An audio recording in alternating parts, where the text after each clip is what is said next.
Captain, that wasn't a request, it was an order. I am ordering you to move that vehicle. Officer, that engine is protecting my men. It is not moving. You are refusing a lawful order. You move it now or you're under arrest for obstruction. The institutional gray walls of Fire Station 7 were more than just concrete and paint to Captain Marcus Thorne. They were a living history of a life dedicated to service. At 52, he moved with the quiet, deliberate economy of a man who understood that wasted motion could mean the difference between life and death. His face, framed by a neatly trimmed salt and pepper mustache, was a roadmap of a quarter-century spent in the Los Angeles Fire Department, creases around his eyes from squinting through smoke. A faint, pale scar along his jaw from a piece of falling debris 2 decades ago. And the steady, unwavering gaze that had calmed countless panicked souls. He'd been a firefighter for 25 years, a captain for 15. He hadn't just risen through the ranks. He had become one of the foundational pillars of the department, a man whose name was synonymous with competence, courage, and an almost preternatural calm in the heart of chaos. This morning was no different. The sun cast long shadows across the polished concrete floor of the engine bay as Marcus conducted the morning equipment check. His crew, a tight-knit unit of men he'd personally trained and mentored, moved around him with practiced efficiency. There was Jackson, the driver, a man who could navigate the sprawling labyrinth of L.A. streets with the instinct of a homing pigeon. There was Davis, the youngest, barely 2 years on the job, but with an eagerness that reminded Marcus of himself at that age. And there was Miller, no relation to the officer he would soon meet, the veteran paramedic, whose hands were as steady administering an IV in a mangled car as they were holding a coffee cup.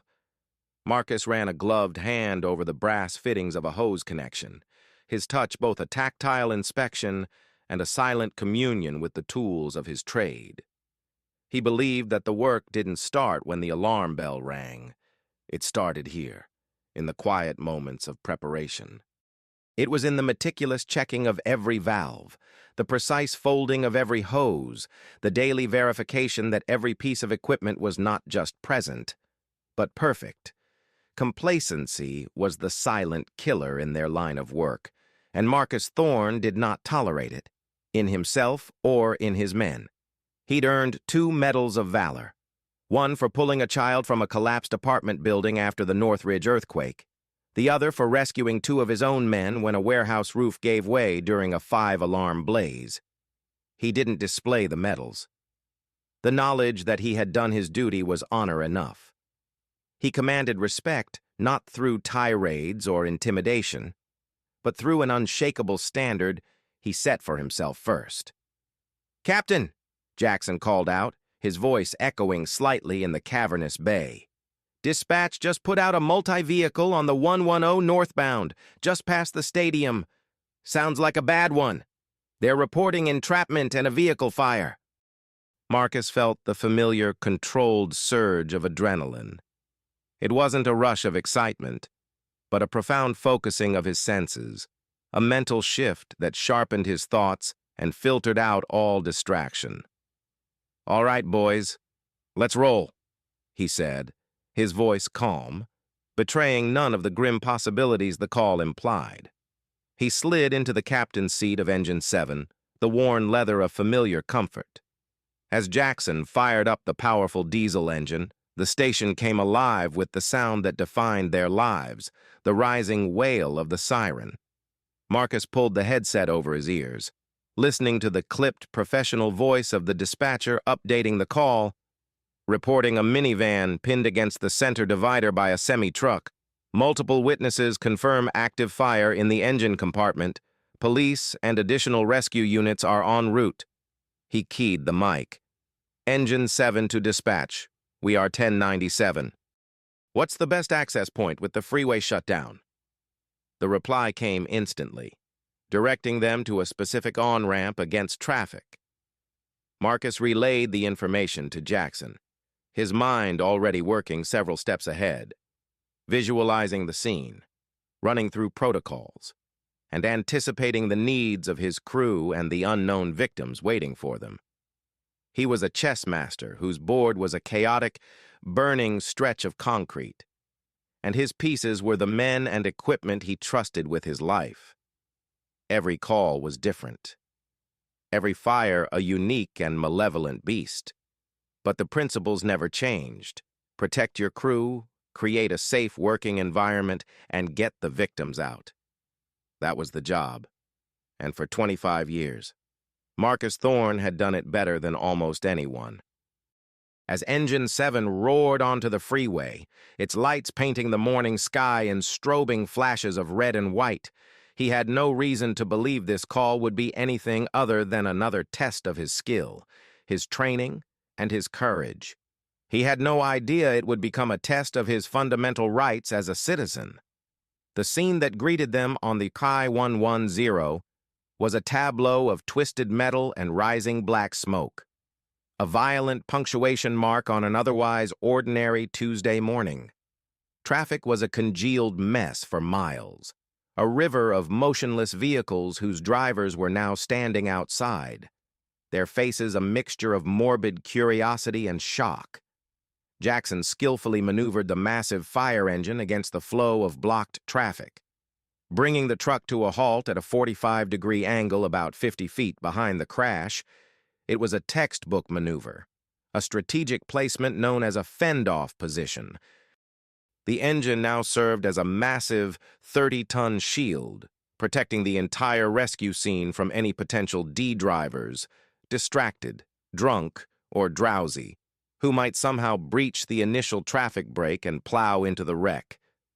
For first responders, the highway was a workspace, and creating a safe zone was the first non-negotiable step.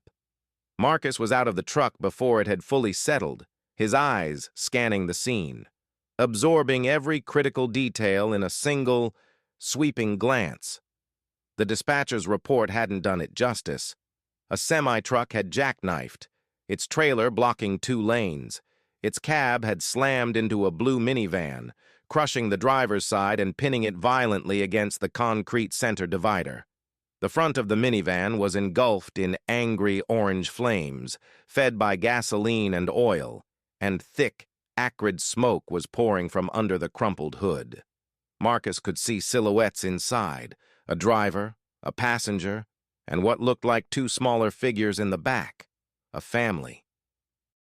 Davis, Miller, grab the jaws and the cutters.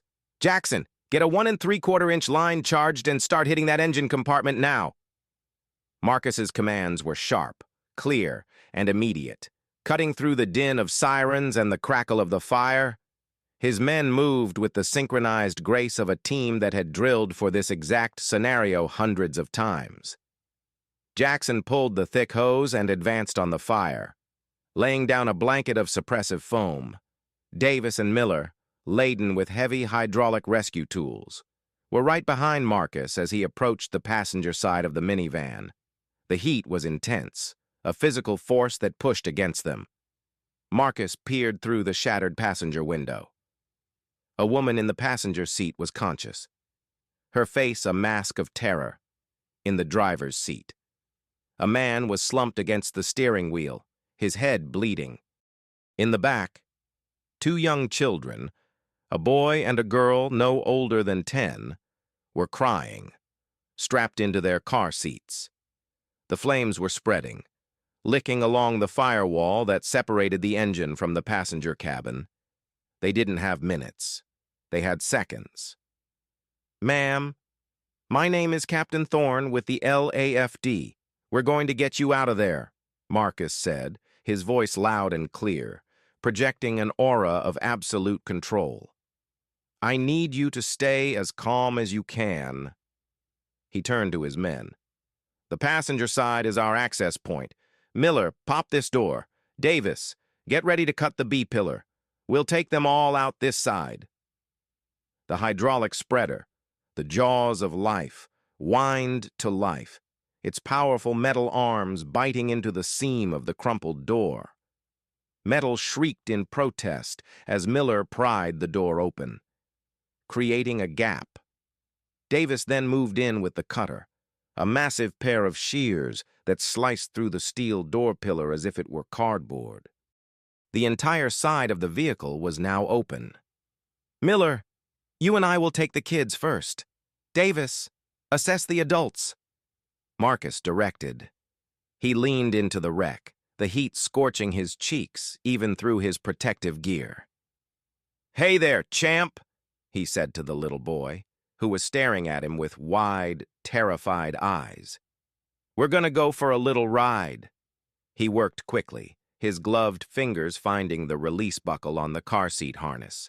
He unclipped the boy and carefully lifted him out, passing him to another firefighter who had just arrived from a second engine company.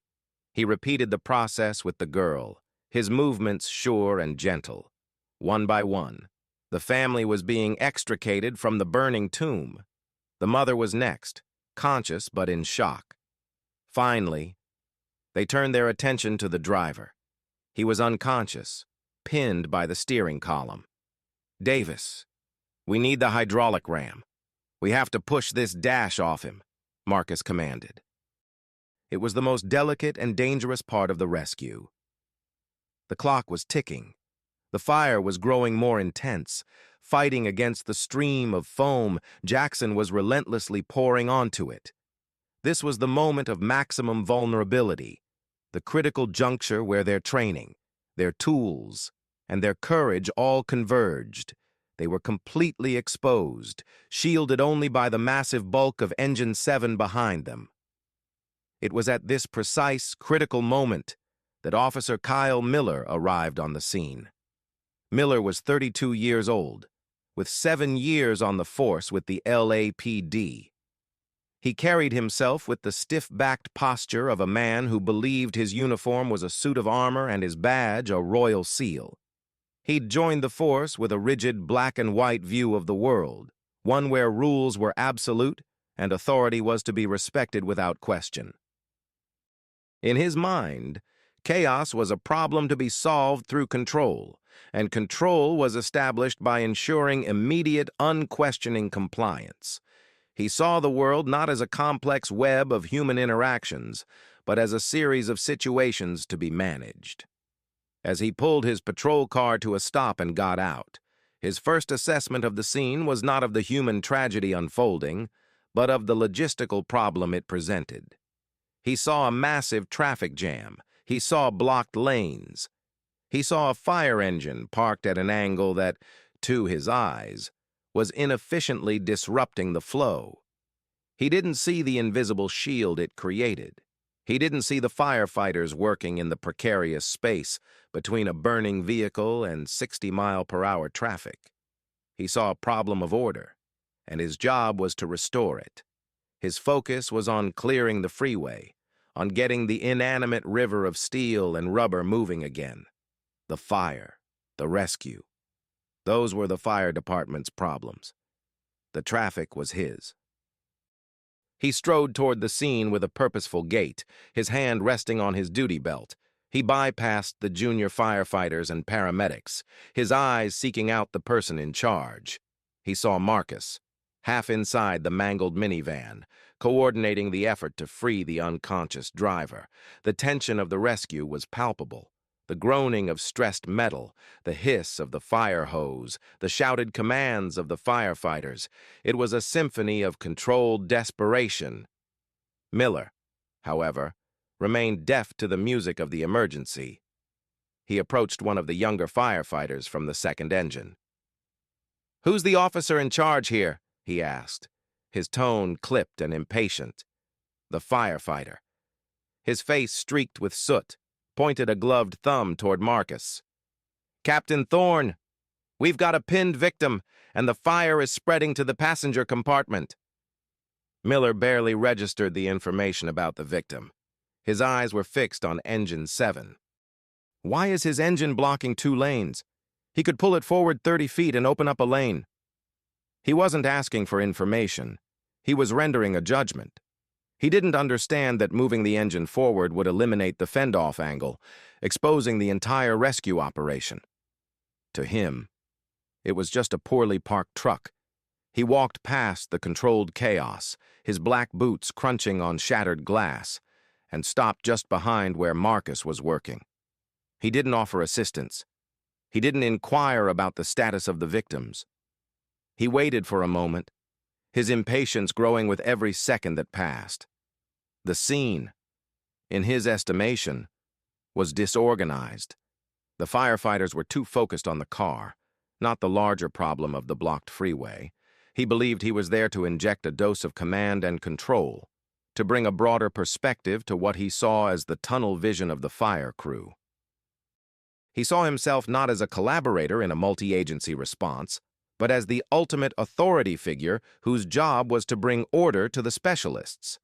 This fundamental misunderstanding of his role, fueled by a rigid sense of hierarchy and a lack of on-scene humility, was about to set him on a collision course with a man who had forgotten more about emergency management than Miller would ever know. He cleared his throat, ready to issue a directive he believed was both reasonable and necessary. The thought that he could be wrong never once entered his mind. "Captain!" Miller's voice was sharp, designed to cut through the noise and command attention. It did. Marcus, who was guiding his men as they positioned the hydraulic ram against the minivan's dashboard, paused for a fraction of a second. He didn't look up. His entire being was focused on the unconscious man pinned by the steering wheel. The heat was becoming unbearable, and the acrid smell of burning plastic filled his lungs. "We're a little busy here, officer," Marcus said, his voice strained with effort. "Get ready to push on my count," he instructed Davis. Miller was not accustomed to being brushed off. He stepped closer, his shadow falling over the wrecked vehicle. "Captain, I'm talking to you. I need you to get your driver and move this engine. You're blocking a lane we can open up." This time, Marcus stopped. He slowly straightened up, turning his head to look at Miller. His eyes, visible through the clear visor of his helmet, were steady and unblinking. He took a moment to process the request, his mind rapidly assessing its implications. Move the engine? The engine that was their only shield? The engine that was pumping water to the hose line currently keeping the fire at bay? The request was so fundamentally at odds with every safety protocol ever written that, for a moment, Marcus thought he must have misheard. "Son, look behind you," Marcus said, his voice low and firm, stripped of any disrespect but laden with the weight of his experience. "That engine is a blocker. It's protecting my men. It's protecting this entire scene from traffic. It's not moving until this man is out of this car and in the back of an ambulance." He then turned his attention back to the rescue. "All right, Davis, on 3, 1, 2. The hydraulic ram hissed and pushed, groaning as it forced the dashboard forward an inch. The trapped driver moaned, a sign of life that spurred the crew onward. But Miller hadn't moved. He felt a hot flush of anger. He hadn't been addressed as officer. He'd been called son. It was a dismissal, a public slight to his authority by a man who he believed was now subordinate to his command of the overall scene. In his mind, this was no longer a logistical disagreement. It was an act of insubordination. "Captain, that wasn't a request." "It was an order," Miller said, his voice rising in volume and pitch. "I am ordering you to move that vehicle. You are obstructing my ability to secure this scene and restore traffic flow." The concept was absurd. Marcus was not obstructing the scene. He was the scene. His actions were the very definition of securing it for a technical rescue. The other firefighters paused, their attention now divided between the critical task at hand and the escalating confrontation behind them. They looked from their captain to the police officer, a sense of disbelief on their faces. "Officer," Marcus said, turning to face him fully now. The calm was still there, but it was now overlaid with a diamond-hard edge of finality. Under the California Vehicle Code and the Standardized Emergency Management System, the senior fire officer on the scene of an active fire and extrication has command authority over the immediate rescue area. Your job is traffic control around my scene, not through it. My engine is positioned for crew safety. It will not be moved. Now, you can either help us, or you can step back and let us do our jobs. But this conversation is over. Marcus had laid it out perfectly. The law, the protocols, the tactical reality. He had given the officer a clear, professional explanation and a path to de-escalate. He had asserted his legal authority without being aggressive. But to Kyle Miller, it wasn't an explanation. It was a challenge. It was a public refusal to comply. He looked at the faces of the other firefighters, then at the growing crowd of onlookers on the freeway, some of whom were now recording with their cell phones. He felt the weight of all those eyes upon him. In his 7 years on the force, he had learned one primary lesson: a challenge to his authority, especially in public, must be met with overwhelming force. Backing down was a sign of weakness, and weakness was not an option. His hand, which had been resting on his belt, now moved to the handle of his handcuffs. The air thickened with a tension that had nothing to do with the fire.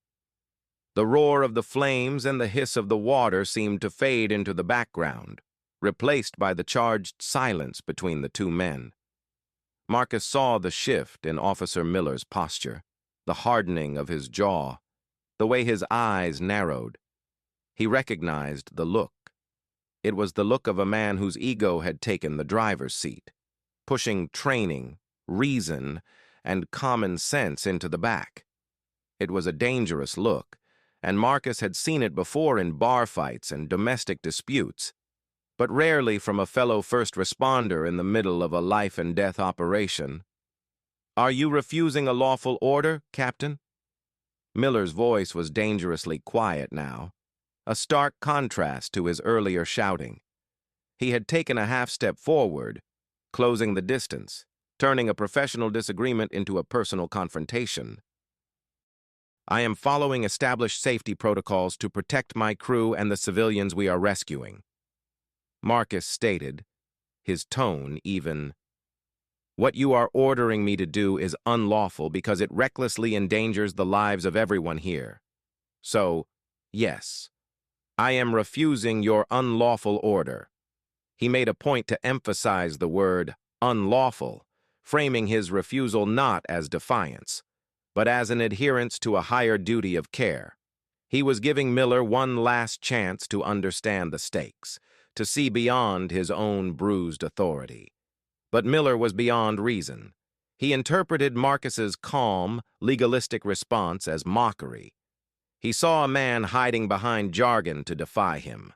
The fact that dozens of people were watching, their phones held up like silent witnesses, only fueled his resolve. He couldn't be seen to be overruled by a firefighter. The hierarchy had to be maintained. "Sir, I'm going to tell you one last time," Miller said, his voice trembling with barely suppressed rage. "Tell your man to move that engine, or I'm placing you under arrest for obstruction of a peace officer." The absurdity of the threat hung in the hot, smoky air. Obstruction.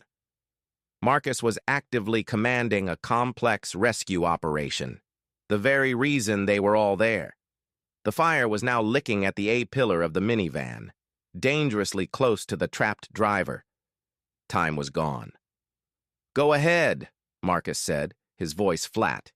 He turned his back on Miller, a calculated act of dismissal. It was a risk. But the man pinned in the car was his priority. "Davis! Miller! Full power on that ram! Let's get him out now!" he yelled to his crew, his focus snapping back entirely to the rescue. That was the final trigger for Officer Miller. Being turned away from, ignored, in front of a captive audience, was an intolerable insult. His training, his supervisors, the entire culture he'd absorbed had taught him that compliance was paramount.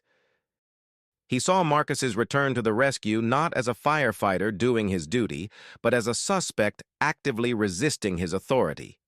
His mind, clouded by anger and a desperate need to reassert control, made a catastrophic leap. He reached out and grabbed Marcus's arm, his grip strong on the thick, fire-retardant material of his turnout coat. "You're under arrest," Miller snarled, yanking him backward. The motion was so unexpected that Marcus stumbled, catching himself before he fell. He turned, his face a mask of cold fury and disbelief. "Get your hands off me," he commanded, his voice a low growl. "We have a man dying in that car." "You're not in charge anymore," Miller shot back, pulling a pair of handcuffs from his belt. "You're interfering. Turn around and put your hands behind your back. Now!" The firefighters from Engine 7 froze, their tools going silent. Jackson, who had been holding the hose line, let the water pressure drop for a second, his head whipping around. They stared, paralyzed by the sheer insanity of the situation. A police officer was arresting their captain in the middle of a rescue, while a man burned alive just feet away. The scene had devolved from a tragedy of circumstance into a theater of the absurd, orchestrated by one man's misplaced pride. The metallic click of the handcuffs snapping around Marcus Thorne's wrists was a sound so alien and wrong in that context that it seemed to silence everything else. For a moment, the crackle of the fire, the distant sirens, the shouts of the onlookers, it all vanished, replaced by the stark reality of steel biting into the soot-stained fabric over his wrists. Marcus stood, ramrod straight, his expression unreadable behind the visor of his helmet. He didn't struggle. He didn't resist. He knew that any physical opposition would only escalate the situation and be twisted into a narrative that favored the officer. His mind, honed by years of crisis management, was already looking past the immediate shock, calculating the next move, the consequences. The family he had been rescuing watched from the side of the road, where paramedics were now attending to them.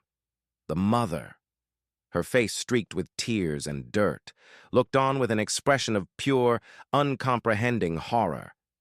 The two children, wrapped in blankets, saw the man who had just pulled them from a fiery death being treated like a criminal. To them, the world had truly turned upside down. "Officer, what are you doing?" yelled Jackson, the driver from Engine 7, finally finding his voice. He took a step forward, his hose forgotten for a moment. "For God's sake, the car is about to be fully engulfed." "Stay back, or you're next," Miller shouted, his voice cracking. He was in too deep now. He couldn't reverse course. He had to see it through. He shoved Marcus toward his patrol car. "You are all witnesses to his refusal to comply." The fire, ignored for those crucial seconds, took advantage. Flames erupted from the passenger compartment with a terrifying whoosh, and the black smoke thickened. The rescue, which had been seconds from a successful conclusion, was now on the brink of catastrophic failure. "My victim," Marcus said, his voice tight, the words forced out. He wasn't pleading for himself. He twisted his head to look back at the minivan, at his crew who were now scrambling, leaderless, to recover. "Get him out of there, forget me, get him out." The sight of their captain being arrested seemed to snap the remaining firefighters out of their stupor. A fire captain from the 2nd Engine Company, who had been coordinating triage, sprinted over. "I'm taking command of the rescue," he yelled, his voice a lifeline of authority in the vacuum Miller had created. He pointed at Davis and Miller. "Get back on that ram, now!" They rushed back to the car, their movements frantic. But the delay had been devastating. The fire was now inside the cabin. Officer Miller, meanwhile, pushed Marcus against the side of his patrol car, patting him down in a crude, unnecessary search over his bulky firefighter gear. The entire procedure was a charade of police work, a performance of authority for an audience of horrified onlookers. Multiple cell phone cameras were now trained on him and Marcus, their lenses capturing every detail of the injustice. The red and blue lights of the patrol car flashed across Miller's face, illuminating the grim set of his jaw. He was no longer an officer restoring order. He was an arsonist who had just thrown a match on the very concept of public service. He opened the back door of his cruiser and forced Marcus inside. The space was cramped, and Marcus had to contort his body, still clad in full turnout gear, to fit onto the hard plastic bench. The door slammed shut, sealing him in a cage of his own. Through the metal grate, he watched as his crew, now under another captain's command, finally managed to pry the steering column away and pull the unconscious driver from the minivan. They were just seconds ahead of the flames, which consumed the interior in a final, ferocious eruption of heat and light. They had saved him, but the delay, the 30 or 40 seconds stolen by Miller's ego, could be the difference between a full recovery and a life-altering injury. Or worse. As he sat in the suffocating heat of the patrol car, the wail of his own engine's siren mixing with the others, Marcus Thorne felt a cold anger settle deep in his gut. It wasn't for himself. It was for the job, for the uniform, for the sacred trust that had just been so violently and publicly betrayed. The drive from the controlled chaos of the freeway to the sterile order of the downtown police station was a surreal journey through a city Marcus had sworn to protect. The familiar sights of Los Angeles, the palm trees, the cityscape, the rivers of traffic, looked different from behind the steel mesh of a patrol car. The siren was off now, replaced by the monotonous crackle of the police radio and the heavy silence from the front seat. Officer Miller drove with his eyes fixed forward, his knuckles white on the steering wheel. He didn't speak. He didn't look back. Perhaps he was replaying the events in his mind, constructing a report that would justify the unjustifiable. Or perhaps he was feeling the first, faint tremors of the career-altering earthquake he had just triggered. For Marcus, the time was not spent in anger or self-pity. He was in assessment mode. He methodically cataloged the facts, the textbook positioning of his engine, the active, life-threatening rescue in progress, the clear, repeated explanations of safety protocols, the multiple witnesses, the recording cell phones, and, most importantly, Miller's own body camera, which had been recording the entire interaction. The truth wasn't a matter of his word against the officers. The truth was on video. They arrived at the central precinct, a monolithic building of concrete and glass that Marcus had been to hundreds of times over the years, usually to coordinate with detectives on arson cases or to give statements after major incidents. He had always walked through the front doors as a respected colleague, a partner in public safety. Today, he was brought in through the sally port, the secure garage reserved for suspects. As Miller led him inside, still in handcuffs, heads began to turn. Marcus was a recognizable figure. His 6'2" frame, his distinctive mustache, and the LAFD insignia on his soot-stained turnout coat were familiar to many of the officers on duty. A desk sergeant, a grizzled veteran named O'Malley, with whom Marcus had shared countless cups of bad coffee at 3A, fire scenes, looked up from his paperwork. His jaw went slack. "Miller, what in the hell is this?" O'Malley asked, his voice a low rumble of disbelief. He stood up, his eyes fixed on the handcuffs on Marcus's wrists. "Arrested for obstruction, Sarge," Miller replied, his voice tight. He tried to sound confident, but a note of defensiveness had crept in. "He refused a lawful order at a crash scene." O'Malley's eyes narrowed. He looked from Miller's flushed face to Marcus's calm, steady gaze. He'd known Marcus Thorne for 20 years. He knew his reputation. He also knew Kyle Miller's reputation, a young, rigid officer who was known for escalating minor situations, and who had a stack of citizen complaints as thick as a phone book. Obstruction, O'Malley repeated, the word dripping with skepticism. This is Captain Marcus Thorne. He was working a crash scene. What exactly did he obstruct? He was impeding my ability to manage traffic, Miller said, puffing out his chest slightly. He refused to move his engine. A younger officer sitting nearby snorted softly, then tried to cover it with a cough when Miller shot him a glare. The atmosphere in the booking area had become thick with unspoken judgment. Every cop in that room understood the fundamental protocols of a major incident scene. They knew the fire department ran the rescue. They knew you didn't mess with the engine placement that was protecting the crew. Miller's explanation wasn't just thin. It was transparently wrong. You arrested the fire captain in charge of the rescue for parking his engine in a way you didn't like? O'Malley clarified, his voice dangerously calm. Is that what you're telling me? He refused a direct order, Miller insisted, his defense now sounding like a petulant child's. O'Malley shook his head slowly, a look of profound disappointment on his face. He picked up his phone. You stay right here. Miller, I need to make a call. He walked a few feet away, turning his back to them, but his words were audible. Yeah. Get me the watch commander. Now. Yeah. It's about one of your officers. He just brought in LAFD Captain Marcus Thorne, in cuffs. No, I am not kidding. The booking process came to a halt.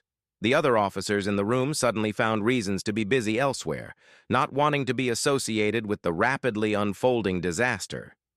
Miller stood alone with his prisoner, the hero in handcuffs, and for the first time, a flicker of doubt, a shadow of fear, crossed his face. He was beginning to realize he hadn't just arrested a firefighter. He had arrested a revered institution, and the walls of that institution were about to come crashing down on top of him. The phone call from Sergeant O'Malley to the watch commander was only the first ripple. The moment word got out, a communications cascade began. The police watch commander called the fire department battalion chief. The battalion chief, in a voice crackling with fury, called the LAFD union president, and the union president made one call, to a number he kept on speed dial for situations that were legally explosive. That number belonged to Jessica Alvarez.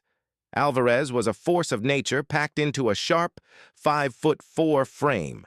She was the lead counsel for the Firefighters Union, a tenacious litigator whose intelligence was matched only by her ferocious dedication to her clients. She had a reputation for being surgically precise in her arguments and utterly relentless in her pursuit of justice. She hated bullies, and she viewed any abuse of authority against a first responder as a personal affront. When she received the call, she was in her downtown office reviewing discovery documents for another case. She listened for less than a minute, her expression hardening from professional focus to cold fury. "Where is he now?" she asked, her voice calm but deadly. After getting the answer, she said, "Tell Marcus to say nothing. Not one word. I'll be there in 15 minutes. She hung up, grabbed her briefcase, and was out the door. By the time she strode into the precinct, Marcus had been moved to a small interrogation room, more out of the police department's growing sense of embarrassment than for any legitimate investigative reason. They hadn't even taken off his turnout coat, though the handcuffs were finally gone. Alvarez swept past the front desk with the confidence of someone who owned the building, a frantic-looking police lieutenant jogging to keep up with her. "Where's my client? Captain Thorne?" she demanded, not breaking stride. "Ms. Alvarez, we're trying to sort this out," the lieutenant began. "You can sort it out after I've spoken to my client." She cut him off. "And let's be clear, he is not a suspect. He is a victim of false arrest and a violation of his civil rights. The sorting you should be doing is figuring out how large the check the city will be writing is going to be." She was shown to the room. Marcus stood up as she entered. He looked exhausted, his face smudged with soot, but his composure was intact. She gave him a brief, reassuring nod. "Captain, I'm Jessica Alvarez. Are you injured?" "Only my pride," Marcus replied, a hint of a weary smile touching his lips. "We can fix that," she said, pulling a chair up and opening her briefcase. "Tell me everything. From the moment the call came in, don't leave out a single detail." For the next 30 minutes, Marcus recounted the morning's events with the precision of a trained incident commander. He described the scene, the position of the vehicles, the condition of the victims, the exact sequence of the rescue. He then detailed his interaction with Officer Miller, quoting their exchange almost verbatim. He explained the legal and tactical basis for his refusal to move the engine, citing the specific safety protocols Miller had ordered him to violate. He was calm, factual, and objective. He wasn't a man trying to build a case. He was a professional providing a report. Alvarez listened intently, her pen flying across a legal pad. She asked a few clarifying questions, but mostly she let him talk. When he was finished, she leaned back in her chair, a grimly satisfied look on her face. "He did all this on a recorded line," she stated, more to herself than to him. "His body camera was on. The dash cams from multiple vehicles were running. Dozens of civilians were filming. Captain, this isn't just a strong case. This is a fortress." She paused, her eyes meeting his. "Officer Miller didn't just make a mistake. He committed an illegal act. He unlawfully detained a first responder engaged in an emergency rescue, which is a felony in this state. He violated your Fourth Amendment rights against unreasonable seizure, and he did it all out of what appears to be nothing more than petty arrogance." She stood up, her energy filling the small room. "Here's what happens next. You are going to walk out of this building in the next 10 minutes. There will be no charges filed. The union will handle all the internal departmental fallout. Then, we are going to file a federal civil rights lawsuit against Officer Kyle Miller and the city of Los Angeles that will make their heads spin." She looked at Marcus, her expression softening for the first time. "You did your job, Captain. You protected your crew, and you protected those people in that van. You stood your ground for the right reasons. Now it's my turn to do my job." True to her word, Marcus walked out of the police station less than 15 minutes later. No charges were filed. No official apology was offered, only the flustered assurances of a high-ranking police commander that a full and thorough internal investigation would be launched immediately. It was the kind of bureaucratic doublespeak designed to placate and delay. But Jessica Alvarez wasn't interested. She stood beside Marcus on the steps of the precinct, a silent and formidable presence, as he was greeted by a crowd of his fellow firefighters who had gathered as soon as the news had spread. The embrace from his own crew, their faces etched with relief and anger, spoke volumes. The next morning, the headlines were explosive. The story, complete with bystander footage of a soot-covered firefighter being handcuffed, went viral. It was a public relations nightmare for the city. The image was just too powerful, the narrative too stark. A hero arrested while a villain in uniform stood by. The mayor's office issued a carefully worded statement about their deep concern and their unwavering support for all first responders. It was meaningless political noise, and Alvarez ignored it. She was already in her office with her team, drafting the lawsuit. The complaint was filed in federal court 3 days later. Captain Marcus Thorne versus Officer Kyle Miller and the city of Los Angeles. It was a masterfully crafted document, laying out the facts in cold, clinical detail. It alleged false arrest, malicious prosecution, violation of Fourth and 14th Amendment rights, and intentional infliction of emotional distress. It also included a count for interference with an emergency rescue, citing the specific state statutes that Miller had violated. The lawsuit didn't just seek damages, it demanded systemic change, including mandatory cross-training for all police officers on emergency scene command protocols and the implementation of a new disciplinary matrix for officers found to have unlawfully interfered with other first responders. The initial damages sought were listed simply as to be determined at trial, a legal move designed to signal that they wouldn't be bought off cheaply. The city's legal department received the filing, and the initial response was predictable. They assigned the case to a senior litigator, a man named Robert Sterling, known for his aggressive, take-no-prisoners approach to defending the city. His strategy was to intimidate, to bury opponents in paperwork, and to drag cases out for years until the plaintiffs were exhausted financially and emotionally. A week later, Alvarez received a call from Sterling. He was cordial, almost dismissive. "Jessica, good to hear from you," he began, his voice smooth. "I've reviewed the Thorne complaint. Look, we all know how these things go. Your guy is a hero. My guy had a bad day. Let's not make this a federal case. Oh, wait, you already did." He chuckled. "Let's be reasonable. The city is prepared to offer Captain Thorne a formal apology and a settlement of $50,000 to make this go away. It's a nuisance value payment. It covers his trouble and avoids any more bad press." Alvarez was silent for a moment, letting the insult hang in the air. $50,000. It was less than the cost of the damage to the minivan. It was an offer designed to signal that the city didn't see this as a serious liability. They thought they could bully their way out of it. "Bob," Alvarez said, her voice dropping to a dangerously calm level, "let me be perfectly clear. We are not interested in nuisance value. We are not interested in a quiet settlement. Your officer committed a felony on camera.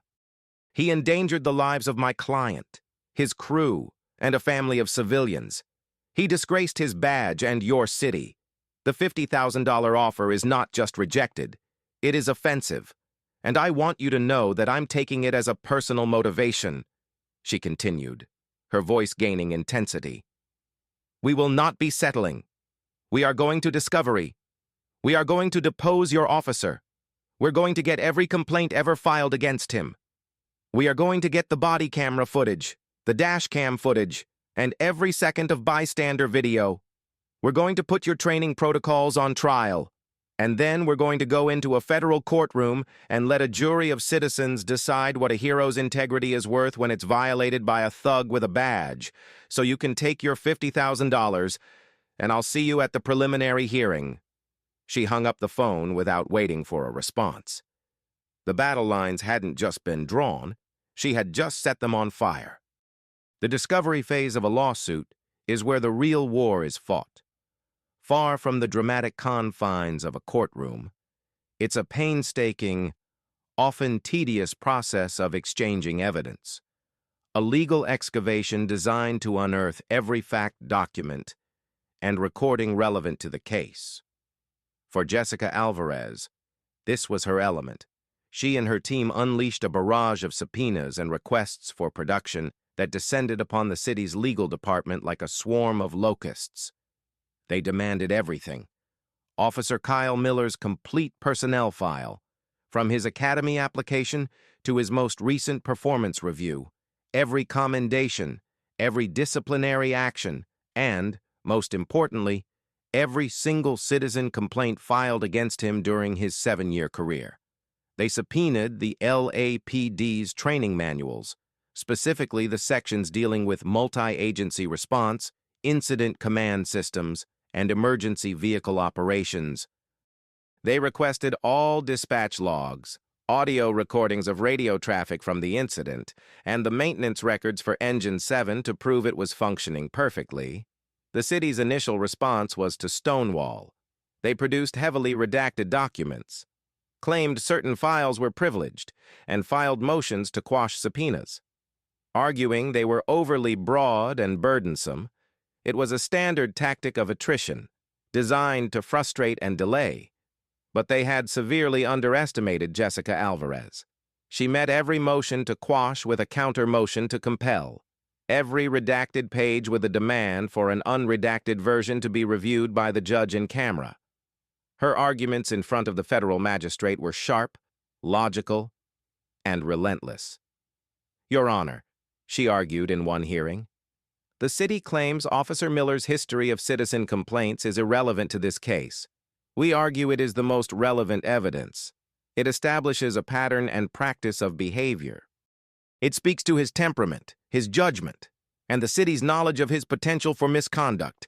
If they had a problem officer on their hands and did nothing, that speaks to municipal liability. We are entitled to know if this was a single bad day or the predictable culmination of a 7-year career of unchecked aggression. The judge agreed. He ordered the city to produce the files, unredacted. The documents told a damning story. Kyle Miller had accumulated over 24 citizen complaints, an alarmingly high number. The allegations were strikingly similar: excessive force during traffic stops, verbal abuse, and an aggressive, domineering attitude. He was a lawsuit waiting to happen. More telling, however, was the disposition of these complaints. Almost all of them were dismissed as unfounded or exonerated, with Miller receiving nothing more than a slap on the wrist or a note in his file. The city hadn't just employed a problem officer, they had actively protected him. While the paper trail was incriminating, Alvarez knew the heart of her case lay in the video evidence. Her team collected over a dozen different cell phone videos from bystanders, each showing the arrest from a slightly different angle. They synchronized them, creating a multifaceted 360-degree view of the incident. But the crown jewel was the body camera footage from Officer Miller himself. The city delayed releasing it for weeks, claiming technical difficulties and privacy concerns. Alvarez threatened them with a motion for contempt of court. Finally, they relented. The digital file arrived at her office late one afternoon. She gathered her team in a conference room, dimmed the lights, and projected the video onto a large screen. For the next 12 minutes, they sat in stunned silence, watching the incident unfold not from a distance, but from the chest of the man who had caused it all. The truth was about to be revealed in high definition. The video began with the jerky, chaotic view from Officer Miller's perspective as he got out of his patrol car. The audio was clear, picking up the cacophony of the scene: sirens, shouting, the roar of the fire. The first words he speaks are not to offer help, but into his radio. "Dispatch, show me on scene at the TC on the 110. Looks like fire has this thing completely locked down. I'm going to see if I can get them to open up a lane." His intent was clear from the outset. His priority was traffic, not the emergency. The camera swings as he walks toward the wreck, his stride arrogant and purposeful. The footage is visceral. You see the flames, you see the smoke, you see the firefighters working frantically on the crushed minivan. The camera pans past the terrified faces of the rescued family members. Any reasonable person would assess the situation as a dire, life-threatening crisis. But the audio reveals Miller's cognitive dissonance. He is utterly detached from the human drama. Then comes the confrontation. The camera is pointed directly at Marcus Thorne as Miller issues his first command. The audio is crystal clear. "Captain, I need you to get your driver and move this engine." Marcus's response, though his back is partially to the camera, is audible and professional. "Son, look behind you. That engine is a blocker. It's protecting my men." The footage captures Miller's entire reaction. The camera physically jolts as his body tenses. You can hear the change in his breathing. The de-escalation path Marcus offered is completely ignored. Instead, the audio records Miller's own voice escalating, his tone shifting from assertive to demanding, then to outright threatening. "Captain, that wasn't a request. It was an order." The most damning portion is the exchange where Marcus explains the incident command system and his legal authority. The camera is fixed on Marcus's face, his expression calm and resolute. He is the picture of professionalism under pressure. Then, he turns his back to resume the rescue. The camera lurches forward as Miller grabs his arm. The lens is just inches away from Marcus's turnout coat. Then it pans down to show Miller's own hands pulling out the handcuffs. The audio captures everything. The metallic clicks of the cuffs. Jackson yelling, "What are you doing?" Miller's snarled, "Stay back, or you're next," and Marcus's desperate command to his crew to save the victim. The video shows the fire flaring up in the background the moment the rescue is interrupted. It's an irrefutable, second-by-second timeline of how one officer's ego directly endangered a life. When the video ended, the conference room was silent. Jessica Alvarez finally broke the quiet. "Well," she said, her voice soft but filled with a cold fury. "There it is. Game, set, and match." Her legal team began to break down the footage frame by frame. They created a transcript, time-stamped with every word, every action.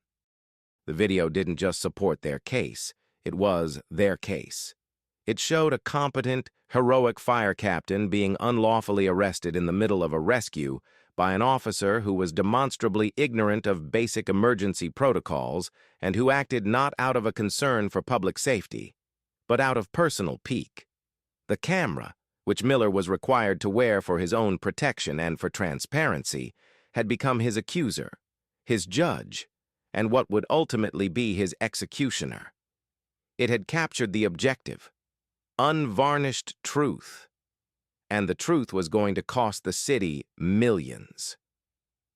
The deposition of Officer Kyle Miller took place 6 months after the incident, in a sterile, windowless conference room in a downtown law office. A court reporter sat at one end of the long mahogany table, her fingers poised over her stenotype machine. Miller sat next to the city's attorney, Robert Sterling. He wore a crisp suit, a conscious choice to appear as a professional rather than a street cop. He looked confident, even defiant, but a slight muscle twitch in his jaw betrayed his nerves. Across from him sat Jessica Alvarez, a stack of binders and a laptop neatly arranged in front of her. She looked calm, almost relaxed. For the first hour, Alvarez asked simple, background questions. His name, his badge number, his years on the force, his training history. It was all designed to lull him into a false sense of security. Miller's answers were short and clipped, his posture rigid. Then, Alvarez shifted gears. She began to walk him through the day of the incident. "Officer Miller, when you arrived on the scene of the collision, what was your primary assessment of the situation?" "It was a chaotic scene," Miller replied. "Traffic was backed up for miles. My primary goal was to restore order and get traffic moving as soon as safely possible." "And what did you observe regarding the collision itself?" Alvarez asked, her tone neutral. "I saw a jackknifed semi and a minivan. The fire department was on scene. Did you observe that the minivan was on fire?" "Yes." "Did you observe that there were individuals trapped inside the burning minivan?" "I was aware that the fire department was engaged in a rescue operation," Miller said, his words carefully chosen. Alvarez leaned forward slightly. "Officer, my question was, did you observe people trapped inside a burning vehicle?" Miller hesitated. "Yes. So, you saw a burning vehicle with a family trapped inside, and your primary stated goal was to get traffic moving?" Sterling interjected. "Objection. Mischaracterizes his testimony." "Noted," Alvarez said, never taking her eyes off Miller. "Officer, Are you familiar with the concept of a fend-off or blocker position for a fire engine at a highway incident? I'm a police officer, not a firefighter. Miller deflected. I'm aware, Alvarez said, her voice like ice. But you are a first responder who frequently works at accident scenes. I'll ask again. Are you familiar with the protocol of using a large vehicle to create a protective shield for rescuers? I've seen it done. And why is it done, officer? To block the lane, I suppose. Is it to block the lane for the sake of blocking a lane, or is it to prevent a distracted driver from plowing into the scene at 70 miles per hour and killing everyone there? Objection! Argumentative! Sterling snapped. I'll rephrase, Alvarez said smoothly. Officer, in your expert opinion, does placing a 30-ton fire engine between your body and oncoming traffic make you more safe or less safe? Miller's jaw tightened. More safe. Then why did you order Captain Thorne to move the one thing that was keeping him and his crew safe? I believed a lane could be opened without compromising safety. Miller mumbled. You believed? On what did you base that belief? What specific training in fire apparatus positioning or technical rescue scene management allowed you to override the judgment of a 25-year fire captain who was actively commanding the scene? Silence. Miller looked at Sterling, who could do nothing. It was a direct question that had to be answered. I was using my discretion as a peace officer, Miller finally said. Alvarez pounced. Your discretion. Did your discretion tell you that it was appropriate to arrest a fire captain for obstruction while he was in the middle of pulling a man from a burning car? Did your discretion tell you that your need to have a lane of traffic opened was more important than the life of the man who was burning in that wreck? Miller's confidence finally shattered. He slumped in his chair, his face pale. He was being uncooperative. He refused my order. He refused an unlawful order that would have endangered lives, Alvarez corrected him. And you arrested him because he challenged your authority, didn't you? Officer, this had nothing to do with traffic. This was about your ego. Objection, Sterling shouted. But the damage was done. The deposition would last for another 4 hours. But the case had been won in that moment. Miller's own words, under oath, had exposed the truth. His actions were born not of professional judgment, but of personal arrogance. The transcript would be a devastating weapon in court. The trial date was set. The city, recognizing the weakness of its position after Miller's disastrous deposition, made another settlement offer. This time, it was significantly higher, $1.5 million. They presented it as a serious, good-faith offer to avoid the risks and expenses of a trial.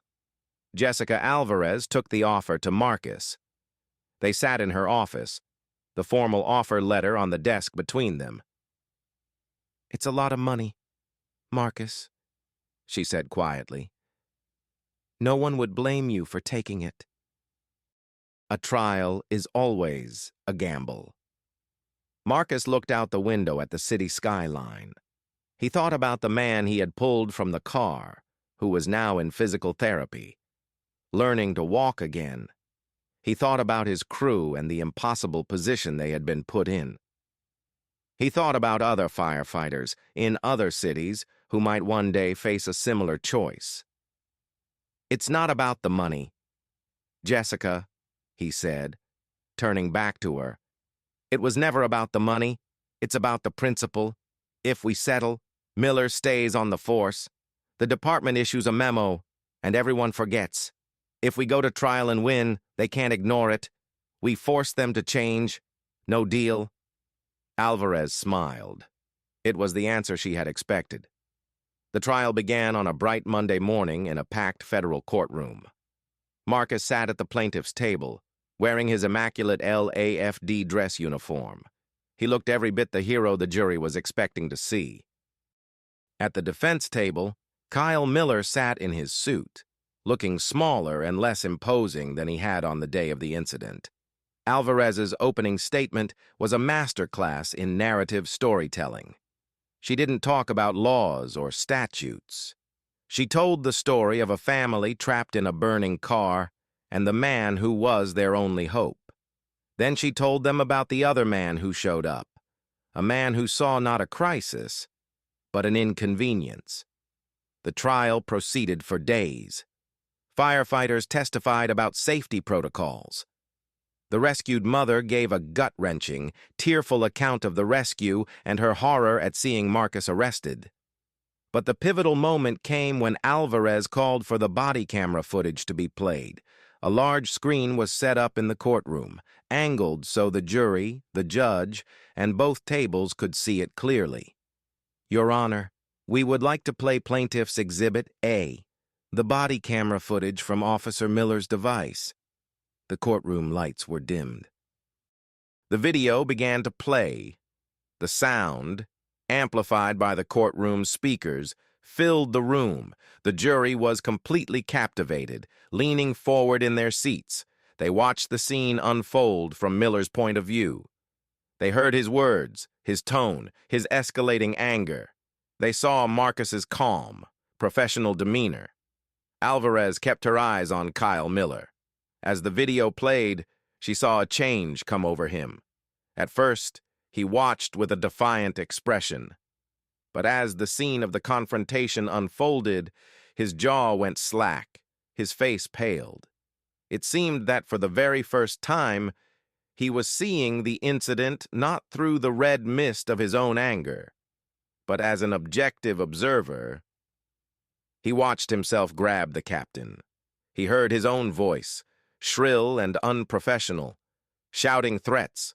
He saw the fire flare up in the background the exact moment he pulled Marcus away from the rescue. He was watching a man in his uniform, who looked and sounded just like him, actively sabotaging a life-saving effort out of sheer arrogance.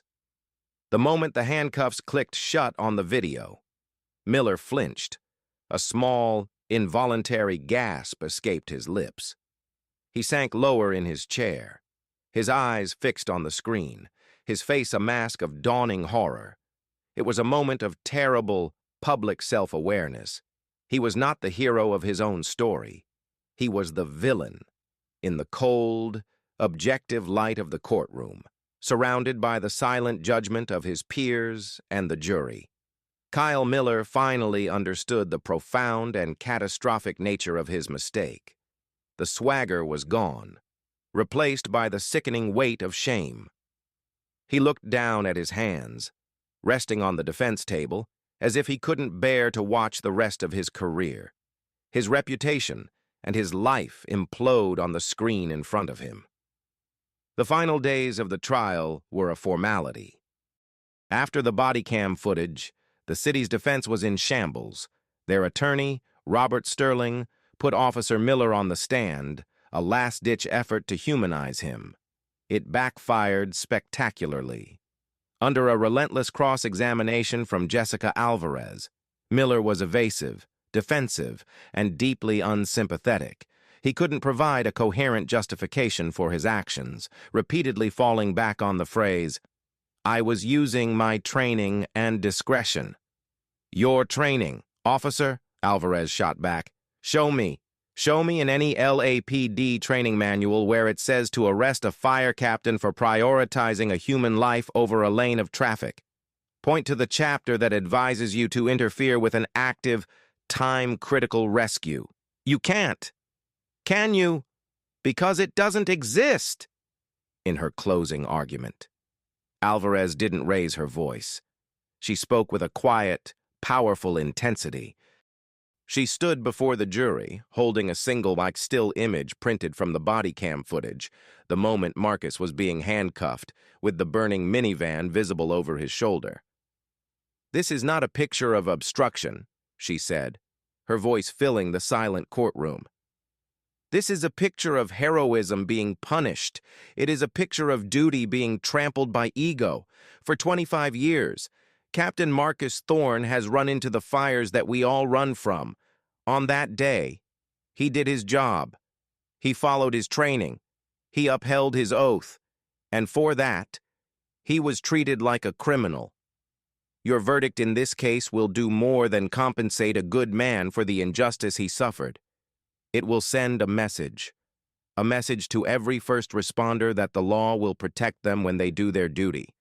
A message to the city that they cannot allow officers like Kyle Miller to abuse their power without consequence. And a message to all of us that in this country, we still value courage over compliance, and we still honor our heroes. The jury, a diverse group of 8 men and 4 women, filed out to deliberate. Sterling leaned over to Miller and whispered that they should expect a long deliberation, that a hung jury was their best hope. They were back in less than 2 hours. The courtroom was silent as the jury foreman handed the verdict form to the clerk. The clerk passed it to the judge, who reviewed it without expression before handing it back. In the matter of Thorne versus the City of Los Angeles, on the count of false arrest, we the jury find for the plaintiff, Captain Marcus Thorne. A wave of relief washed over Marcus. He put a hand on Alvarez's shoulder. On the count of violation of civil rights under the 4th and 14th Amendments, we the jury find for the plaintiff, Captain Marcus Thorne. The clerk continued, his voice droning on as he read through each count. On every single one, the verdict was the same, for the plaintiff. And now, for the matter of damages, the clerk said, taking a breath. For compensatory damages, for emotional distress, reputational harm, and pain and suffering, we award the plaintiff, Captain Marcus Thorne, the sum of $3.5 million. A gasp went through the courtroom. Robert Sterling's face went ashen, but the foreman wasn't finished. And for punitive damages, designed to punish the defendant and deter future misconduct, we award the plaintiff, Captain Marcus Thorne, the sum of $15 million, $18.5 million. The number hung in the air, stunning the courtroom into absolute silence. It wasn't just a verdict, it was a thunderclap. It was a historic rebuke of the city and its police department. The jury hadn't just sided with Marcus. They had emphatically and furiously taken his side, delivering a financial punishment so severe it could not be ignored. Marcus closed his eyes, overcome with emotion. It was over. He had been vindicated. Beside him, Jessica Alvarez allowed herself a small, triumphant smile. The jury had sent their message, and it had been delivered with the force of a tidal wave. The fallout from the verdict was swift and seismic. An $18.5 million judgment was a figure the city couldn't ignore, a financial blow that sent shockwaves through City Hall and LAPD headquarters. The mayor, who had previously issued vague statements of concern, now held an emergency press conference. He announced that Officer Kyle Miller had been suspended without pay and that termination proceedings were underway. He promised a top-to-bottom review of police protocols for interacting with other emergency services. The words were political, but the impetus was real. The verdict had given politicians the one thing they truly understood, a massive, undeniable financial consequence. The LAFD and the Firefighters Union, empowered by the victory, refused to let the momentum fade. They didn't just want policy changes, they wanted them codified and permanent. Jessica Alvarez, working with union leadership and Marcus himself, drafted a proposal for a new set of binding protocols. It was a comprehensive document that clearly delineated command authority at emergency scenes. It explicitly stated that the senior fire officer had ultimate authority over the immediate footprint of any fire or rescue operation. It mandated that any police officer who interfered with or arrested a firefighter or paramedic at an active scene would face an automatic internal affairs investigation and potential felony charges. The police union initially balked, calling it an infringement on police authority. But they had no leverage. The body cam footage was now public, playing on a loop on news channels across the country. The public was squarely on the side of the firefighters. Faced with overwhelming political and public pressure, the LAPD command staff had no choice but to agree. Within 3 months, the new protocols were formally adopted, becoming a mandatory part of all academy and in-service training. But Marcus and Alvarez knew that a city policy could be changed by a new administration. They wanted something more permanent. They took their fight to the state capitol in Sacramento. A state assemblyman, a former paramedic himself, was so moved by Marcus's story that he agreed to sponsor a new piece of legislation. The bill, officially titled the Emergency Responder Protection Act, mirrored the new LA City protocols but applied them statewide.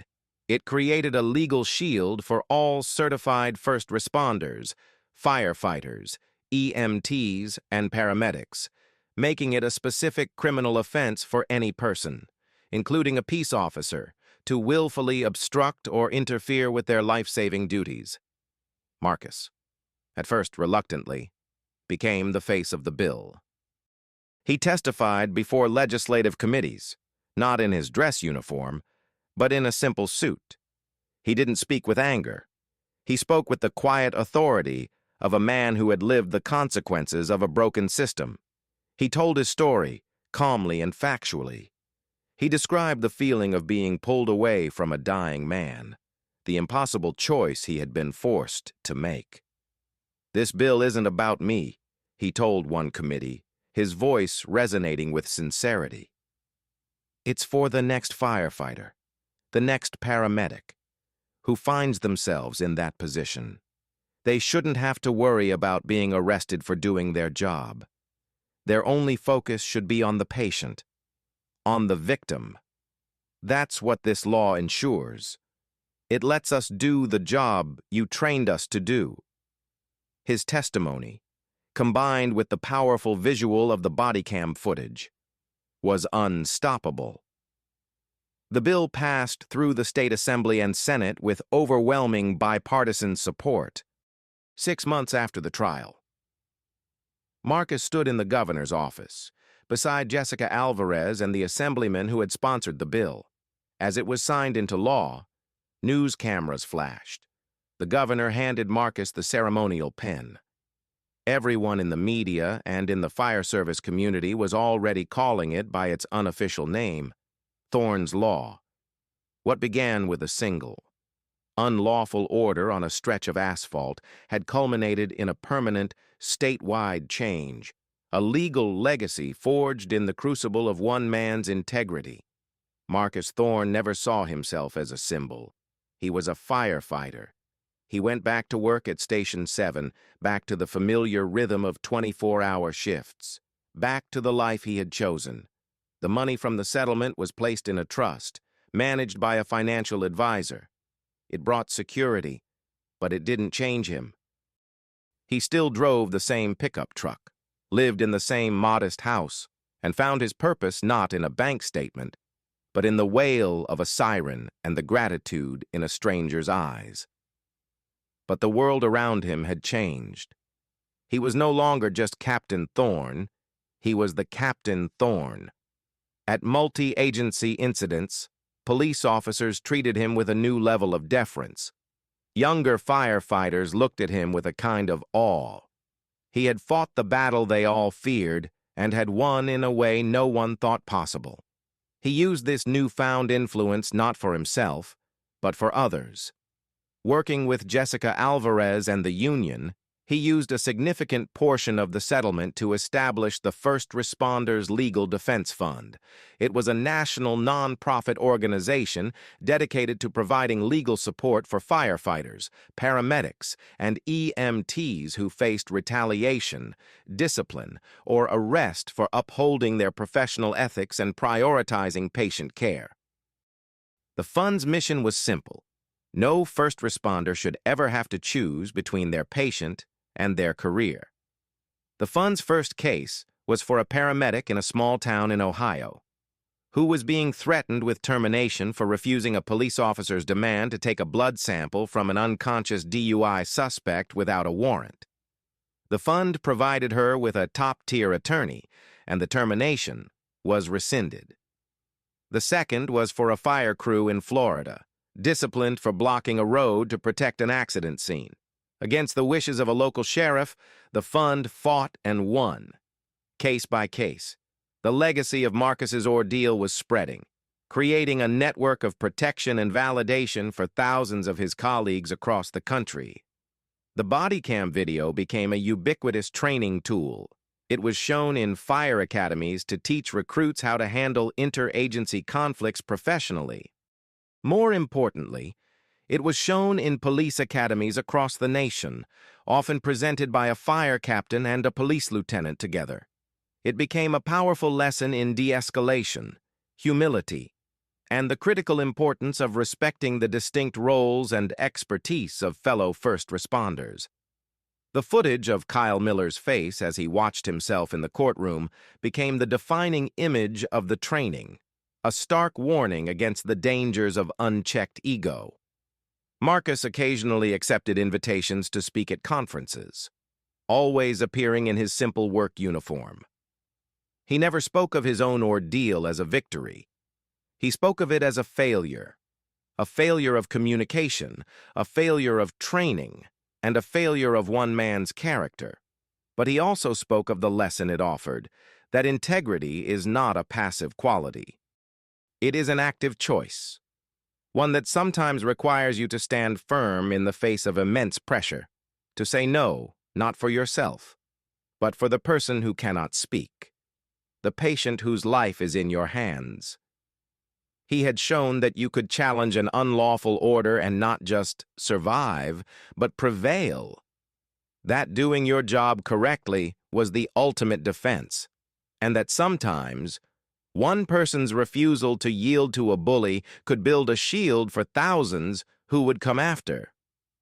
That was the true measure of what happened on that freeway. It wasn't about the money. It wasn't even about the law that bore his name. It was about the countless lives that would be saved in the future. Because on one bright Tuesday morning, a firefighter refused to abandon his post. The sun sets, and a quiet falls over Fire Station 7. Captain Marcus Thorne sits alone in his office, the day's work done. The adrenaline of the calls has faded, leaving behind the familiar weight of responsibility. He doesn't think about the trial or the money. He thinks about the moments, the small, human connections that define his career. But tonight, his thoughts drift back to that day on the freeway, and to Officer Kyle Miller. He doesn't feel anger anymore, only a profound sense of waste. What leads a young man, sworn to protect, down a path of such blinding arrogance? Perhaps it was insecurity, a deep-seated need to prove his authority in a world he found chaotic and threatening. The badge became a shield, not against danger, but against self-doubt. In his rigid worldview, compliance was order, and a challenge from a man like Marcus, calm, confident, and undeniably in the right, was not just a professional disagreement but a personal attack on his fragile sense of control.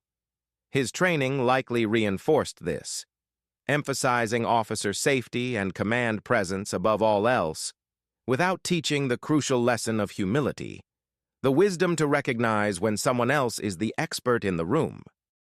He saw a firefighter, but his insecurity saw a rival for dominance on his scene. If Marcus had been a different man, perhaps more aggressive or less sure of his footing, could he have de-escalated it? Maybe. A softer word, a more placating tone might have soothed the officer's ego. I understand your concern about traffic, officer, and as soon as the victim is clear, you'll be the first to know. Would that have been enough? Or was Miller so set on confrontation that any response other than instant obedience would have led to the same outcome? We can never know. But Marcus made the choice he had to make, the choice of a leader responsible for lives. His only shield was his unwavering professionalism, and the law he knew was on his side. He showed that the best defense against unlawful authority is an unshakable adherence to your own lawful duty. The profound lesson here is that true authority isn't granted by a badge or a uniform. It's earned through competence, integrity, and the moral courage to prioritize human life above all else. Ego is the enemy of duty, and when it goes unchecked, it can turn a public servant into a public menace. What do you think? Was there anything Marcus could have said or done differently to avoid the arrest without compromising the rescue? How can we better train first responders to navigate these moments where different authorities collide? Let us know your thoughts in the comments below. And thank you for your support.